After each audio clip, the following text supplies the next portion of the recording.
오늘은 시편 103편에서 106편까지의 말씀을 읽었습니다. 좀 이제 제체로 굉장히 긴 시편들이라서 편수는 몇 편 되지 않는 것 같아도 이제 양은 이제 상당히 많은 양을 읽은 것입니다. 오늘은 시편 좀 103편의 이 시편을 좀 중점적으로 저희가 함께 나누면서 전체적인 은혜를 나누고자 합니다. 사람들이 그 심리학적으로 그렇게 어떤 이제 연구 결과가 있더라고요. 나는 이렇게 하겠다 하고 이제 자기 스스로 이제 이렇게 결심하는 거죠. 결단을 하는데 각오를 하고 또 다짐도 합니다. 그렇게 해서 그 1인칭적 자기 결단이죠, 그렇죠? 그래서 나는 이렇게 해야 되겠다 하고 결단해요. 근데 그렇게 하면 그 결심이나 결단이 많이 무뎌지고 좀 그 지속되기가 어렵다. 특히나 반복적이고 꾸준히 해야 될 것들을 해야 될 때 잘 안 된다고요. 그런데 이것을 할 때 이제 2인칭적 표현으로 바꿔서 이제 선포하듯이 이제 내 앞에 자기가 마치 자기 앞에 있는 것처럼 생각하고 내가 뭐 상대에게 말하는 것처럼 자기를 객관화시켜 놓고 얘기하는 거예요. 2인칭적 표현이라고 하죠. 그래서 나를 앞에 두고 나에게 얘기하거나 명령하듯이 하는 것이 더욱 변화에 효과적이다. 근데 그런 연구 결과가 있더라고요. 그래서 오늘 다윗이 오늘 하는 거 보면 1인칭적 표현이 아니라 2인칭적 표현을 합니다. 그렇죠? 맞아요? 오늘 다윗이 그렇게 자기의 영혼을 향해 선포하고 있어요. 103편 1절 우리 한번 읽겠습니다. 103편 1절 내 영혼아 여호와를 송축하라. 내 속에 있는 것들아 다 그의 이름을 송축하라. 아멘.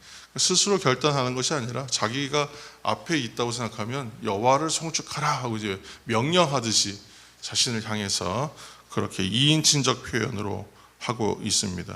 22절도 한번 읽을까요? 시편 103편 22절 마지막 절 함께 읽겠습니다. 여호와의 지으심을 받고 그가 다스리는 모든 곳에 있는 너희여 여호와를 송축하라. 내 영혼아 여호와를 송축하라.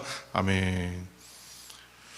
자신의 마음 깊은 곳까지 자기의 심령의 어떤 깊은 곳까지 자신의 존재 전체를 향해서 선포하는 거예요. 하나님을 찬양하라 이렇게 선포하고 있어요. 이렇게 전심으로 이제 찬양하는 것이 왜 중요하냐? 이 자체가 복된 것이기 때문에 그렇습니다. 항상 드리는 우리가 나누는 얘기지만 내가 있어야 할 자리에 있고 내가 해야 할 일을 하고 내가 목적되어 있는 일들을 이룰 때에 우리 존재 자체가 복받고 인정받고 행복할 수 있거든요. 근데 그렇기 때문에 이제 이렇게 지금 내 영혼아 여호와를 송축하라, 찬양하라, 영광 돌리라, 감사하라 이렇게 지금 선포하고 있는데 왜 그러냐? 이사야서 43장 21절에 유명한 말씀 있지 않습니까? 이 백성은 내가 나를 위하여 지었나니 나를 찬송하게 하려 함이니라. 그 인생의 목적이 하나님을 찬송하고 찬양하고 영광 돌리기 위해서 지어졌다, 창조되었다라고 그 목적을 말하고 있잖아요. 그러니까 이 찬양하고 찬양하라 하는 것이 목적에 부합된 선포이고 목적에 부합된 이야기라는 것입니다. 그래서 오늘 부름받고 택함받은 인생의 본분이 무엇인가? 바로 이렇게 찬양하는 것이기 때문에 다윗이 자신의 영혼을 향해서 너는 그렇게 하나님을 찬양해야 한다 이렇게 스스로에게 다짐하고 있는 것입니다. 근데 오늘 이제 시편 이거 103편을 읽었는데 시작과 끝이 동일하죠, 그렇죠?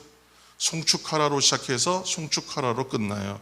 그래서 오늘 읽은 시편 모두가 감사의 시편들인데 감사의 찬양시인데 특별히 이제 주목되는 표현이 송축한다는 표현입니다. 송축한다, 바락한다는 거예요. 그래서 이 송축이라는 의미 안에는요 감사도 있고 뭐 무릎을 꿇다 뭐 이런 것도 있고 인정하다 뭐 이렇게 뭐 여러 표현이 있습니다. 근데 그리스도인들 그 성도의 삶의 처음과 마지막도 오늘 시편처럼 그렇게 송축하는 것으로 시작해서 송축하는 것으로 끝났으면 좋겠다.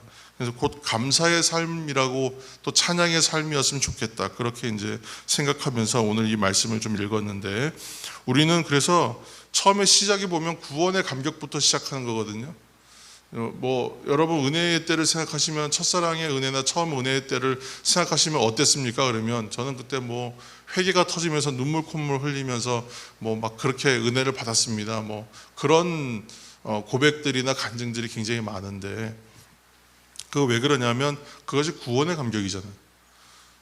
내 존재가 새로워지는, 내가 누군지 알게 되기도 하고 하나님이라는 분을 만나는 것도 있고, 그 은혜가 뭔지 좀 체험하게 되는 그 시간인데, 그것을 이제 한마디로 얘기하면 대표적 은혜의 속성은 구원의 감격입니다. 구원의 감격. 그래서 항상 찬송에 보면 내게 구원의 감격을 회복시켜달라, 이런 고백들이 많잖아요. 그렇죠? 그리고 하나님을 찬양하라, 하나님을 송축하라, 하나님께 영광 돌리라, 이렇게 하는 이유는 그것을 감사하라고 하거든요. 그러니까 인생의 시작이 뭐냐면, 은혜의 시작은 하나님께서 나를 구원하신 것을 깨닫게 하면서 거기서부터 은혜가 시작되는데, 그것을 생각하면 우리가 할 수 있는 자세의 표현은 뭐냐? 바로 감사하는 것이다. 그래서 인생은 처음부터 송축하는 것으로 시작해서 송축하는 것으로 끝나는 것이 맞고, 오늘의 시편도 그래서 송축하는 것으로 시작해서 송축으로 끝납니다. 왜냐하면 우리는 구원의 감격 앞에서 또 마지막에 영원한 안식의 자리에 들어가면서 우리가 외칠 수 있는 거는요, 감사하는 것밖에 없어요. 감사하고 아멘, 하나님 영광 받아옵소서, 찬송하는 것이죠. 우리가 이제 지난번에 이게 두 손 들고 찬양하다 그럴 때 이제 표현을 야다라는 표현을 가지고 한번 나눴었는데, 오늘의 이제 이 송축하다라는 것은 이제 바라크라고 하는 말입니다. 근데 사실은 이 바라크라는 말이 복이에요. 복, 축복하다. 그래서 하나님 우리를 축복하여 주옵소서 하면 이제 그때 이 바라크라는 표현을 원래 쓰는데, 근데 이 기본적인 뜻은 첫째로는요, 인정하고 이제 무릎을 꿇다. 하나님이 어떠한 분이신지 존재를 확인하고 나니까 그 앞에서 나 무릎을 꿇을 수밖에 없더라. 그래서 하나님을 인정하고 무릎을 꿇는 것을 이제 바라크, 송축한다라는 의미로 첫 번째 하고요. 두 번째는 감사합니다. 하나님을 만남으로 무엇을 인정하는 거냐면, 하나님 되심을 인정하고, 그리고 나니까 하나님이 내게 베푸시고 내게 행하신 일들을 내가 알게 되고 생각하게 되잖아요. 그러면 자연스러운 표현이 감사하는 자세, 감사로 나올 수밖에 없다는 거예요. 그래서 송축한다라는 말을 이제 풀어내면, 하나님을 인정하고 하나님 되심을 확인하고 하나님이 내게 행하신 일들을 발견하고 그것을 기억하면서 감사하는 것, 그것을 이제 바라크라고 합니다. 좀 더 간단하게 정리하면, 은혜를 기억하면 바라크예요. 은혜를 기억하면. 그래서 그것을 감사하면 그게 또 바라크가 돼요. 그러니까 송축한다라는 말 안에는 이런 의미들이 좀 깊이 숨겨져 있더라는 것이죠. 그러므로 송축은 이제 오늘 이제 여기서 쓰여진 표현들을 이제 좀 더 적용해서 얘기하면 결국은 감사의 찬양이구나, 송축한다라는 말이.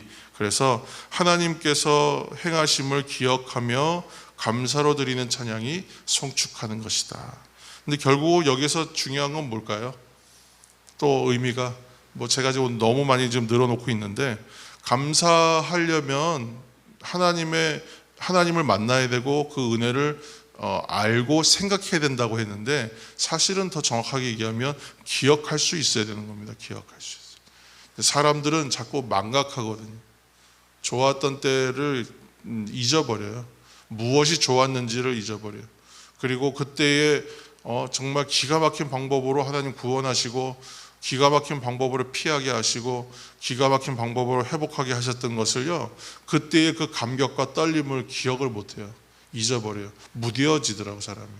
그랬다가 다시 어떤 좀 비슷한 상황이나 어떤 또 그러한 때를 만나서, 곧 은혜의 때겠지만 그 때를 만나서 다시 그 일들이 떠오르고, 그 일들이 마치 겹쳐서 경험하는 것처럼 다시 경험하고 나면 그때 감동이 다시 살아나서 후회하고 자책하고, 그러면서 또 회개하고, 그러면서 또 돌아가는 것이죠, 하나님 앞으로.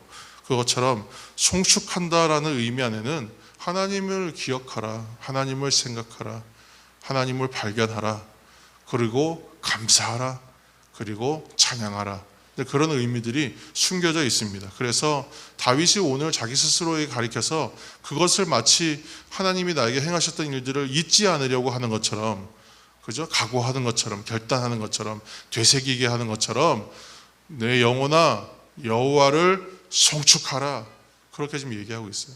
그러니까 이러한 선포가 매우 중요해요. 아침에 처음에 일어나서 거울 보면서 거울아 세상에서 누가 제일 예쁘니, 그거 묻는 게 아니라 우리가 사실은 하면 제일 좋을 건 뭘까요? 내 영혼아 여호와를 송축하라. 그러니까 아침에 그렇게 시작하는 건 참 좋을 것 같아요. 그래서 오늘 이 시편을 읽으시면서 나의 고백으로 삼아서 그렇게 하나님 앞에 참된 고백을 드리면서 시작하시는 저와 여러분 되기를 예수님의 이름으로 축원합니다. 처음에는 이렇게 나 또는 이제 너라고 이렇게 해서 1인칭, 2인칭으로 시작했다면 그 인칭의 변화가 어디서 일어나냐면요, 보통 한 6절 이후부터 일어나는데 103편 10절 말씀 우리가 한번 읽겠습니다. 10절입니다. 우리의 죄를 따라, 시편 103편 10절, 우리의 죄를 따라 우리를 처벌하지는 아니하시며 우리의 죄악을 따라 우리에게 그대로 갚지는 아니하셨으니 아멘. 이제 이것이 이제 우리라고 하는 이제 인칭으로 변화가 되죠. 곧 모든 자, 또 누구요? 이스라엘 전체. 그 당시로 따지면 여기서 우리는 발견하게 되는 것이 약속의 공동체를 향하여 이제 이게 확대돼요, 대상이. 그래서 처음에는 자기한테 가리켜서 내 영혼아 송축하라 그랬다면 지금은 이제 다 우리 약속의 공동체 전체, 하나님의 모든 성도, 약속의 백성들은 어떻게 해요? 하나님을 감사함으로 기억하고 감사함으로 찬양해야 한다. 그렇게 하고 이 찬양의 존재들이, 대상들이 어디까지 가냐면 20절 말씀 읽겠습니다. 20절 능력이 있어 여호와의 말씀을 행하며 그의 말씀의 소리를 듣는 여호와의 천사들이여 여호와를 송축하라. 아멘. 천사들도 찬양하라 까지 이제 확대하는 거예요. 마지막에 여러분, 이제 우리가 영원한 하나님 나라에 들어가는 날 뭐가 남겠어요? 아무것도 안 남아요. 그때는 하나님 나라에 가면 다 필요가 없어지는 거예요, 여기서 하고 있는 것들. 그런데 영원한 하나님의 안식의 나라에 들어가서도 여전히 우리 성도들이 해야 할 것이 한 가지가 있다면 무엇일까요? 얘기하면 다 의견이 하나로 통일되죠. 찬양하는 것. 그것은 남는다. 천상에서도 찬양하는 일은 남는다는 거예요. 그래서 찬양하면서 은혜 받고 찬양의 은사가 있으신 분들은 그 은사가 계속 이어지는 거예요. 그래서 이렇게 천사들도 찬양합니다.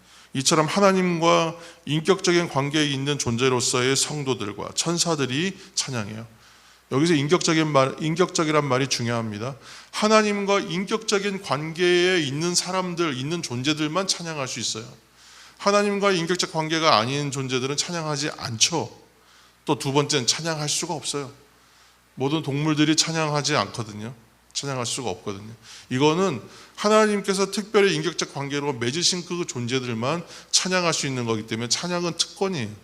그래서 오늘 인격적인 관계는 존재로서 성도들과 천사들이 찬양한다고 지금 시편은 그것을 풀어서 얘기하고 있습니다. 하나님을 체험하고 경험을 통해서 알기 때문에 하나님을 알고 기억하고 감사하고 송축할 수 있는 것입니다. 사랑하는 성도 여러분, 그리고 온라인으로 예배하시는 예배자 여러분, 내가 감사의 찬양, 그 송축함이 내 안에서 나오지 않는다. 여러분, 점검 포인트예요. 그래서 내 안에서 송축하다, 찬양하는 마음의 표현들이 나오질 않아요. 메말랐어요. 그러면 뭐가 문제일까요? 그건 하나님과의 인격적 관계가 무너지고 있는 거예요. 하나님과 인격적 관계는 어디서 회복됩니까? 기도하는 시간을 통해서 회복되는 것이죠. 결국은 기도가 메말랐다는 뜻입니다. 그래서 여러분 한번 그런 상황들을 점검하시면서 하나님과의 관계의 회복의 통로가 바로 기도 시간이라는 걸 생각하시면서 오늘 시편 103편의 내용을 나의 기도, 나의 송축의 제목과 내용으로 삼으셔서 시편 103편의 내용으로 여러분 기도하시기를 축복합니다. 그래서 주를 송축하는 자리로 회복되며 나아가시기를 다시 한번 예수님의 이름으로 축복합니다. 기도하시겠습니다.